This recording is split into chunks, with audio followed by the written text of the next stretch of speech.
hello friends नमस्कार जय जगन्नाथ सांगने केमती अच्छे आप आशा कर थे चलतु देखी ना आज रेसिपी तो मांडिया कौन रेसिपीटा कि कलर रेसिपी चलते देखी ना तो मुझे गोटे कप सेट कर देसी तो ये कप रे मापिकी नहीं बर्तमान मांडिया एवं अटा किसी नड़िया पुर और चीनी तो चलते देखी ना यार प्रिपरेसन लगेदा गैस जो कप नहीं अटा और मांडिया से कप 2 कप पानी नहीं जावा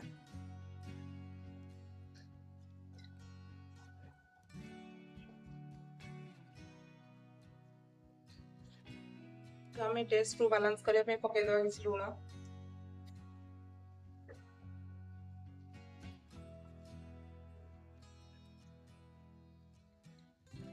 देदेवा किसी घी तो आम कवर करनवा तो पानी आमर भी गरम हो तो अबे आम पकईदवा अटा को एवं मांडिया नघाटी छाड़दे एमती फुटीगला घाटा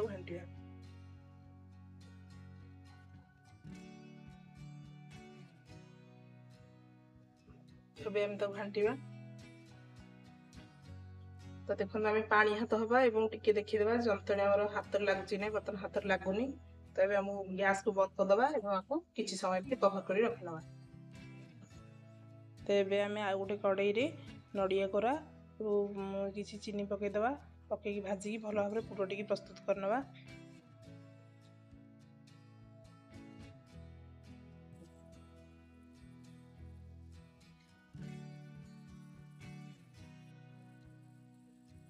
पूरा आमर ए रेडी हो प्लेट को बाहर करनवा मो हाथ में टे घी नहीं मो थाड़ी लगेदे लगेदे टे जंतणीटा चिपकनी थाड़ी तो ये भल भाव घी मारदी देखु तो जंतणी किसी ठंडा कर दी अल्प तो जंतणी को बर्तमान नहीं अल्प जंतणी नहीं पुणी रेस्ट जंतणी को घोड़े रखीदे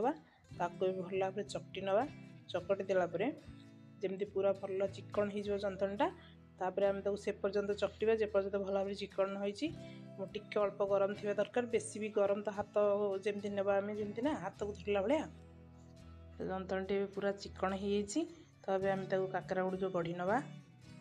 तो अल्प किसी जंतणी नहीं जावा हाथ को भल भाव गोल गोल कर देखिए तादे किसी पुर देदेवा देखो ये भाव खड़ी गुड़िक गोल गोल करनवा एवं किसी नड़िया कोरा दे प्रस्तुत करनवा आमर मांडियार काकरा या पिला माने अति सहज खाईपर पिलाने जेहेतु मांडिया को एत सहज खाती ना तेणु आम पिला ये भाव विभिन्न प्रकार रेसिपी मध्यम करपर